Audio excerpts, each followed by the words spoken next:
சேலம் அருகே விபத்தை ஏற்படுத்திவிட்டு நிற்காமல் சென்ற காரை விரட்டி பிடித்த பொதுமக்கள் உள்ளே பார்த்தபோது குட்கா, ஆன்ஸ் போன்ற போதைப் பொருட்கள் கடத்தப்பட்டது தெரிய வந்தது. தேசிய நெடுஞ்சாலையில் நிகழ்ந்த சேசிங்கில் கடத்தல் கும்பல் கச்சிதமாக சிக்கியது எப்படி?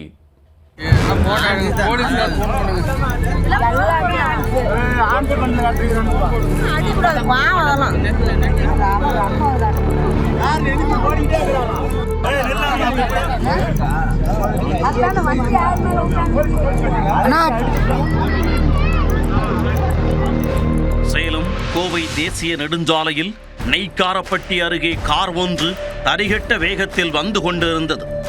அப்போது கார் டயர் வெடித்து நிலை தடுமாறி அங்கிருந்த தடுப்பு ஒன்றின் மீது மோதி சாலையில் நடந்து சென்று கொண்டிருந்தவர்கள் மீது மோதி உள்ளது. அவர்கள் காயமடைந்த நிலையில் அங்கிருந்தவர்கள் ஓடி வந்து அவர்களை மீட்டனர். அதே நேரம் காரை ஓட்டி வந்த நபர்கள் மீண்டும் காரை எடுத்துக்கொண்டு தப்ப முயன்றுள்ளனர். காரை ஊருக்குள் ஓட்டிச் சென்ற போதும் டயர் வெடித்ததால் வேகமாக சொல்ல முடியவில்லை. உதாரித்துக் கொண்ட அப்பகுதி மக்கள் திரண்டு வந்து அந்த காரை சுற்றி வளைத்து பிடித்தனர்.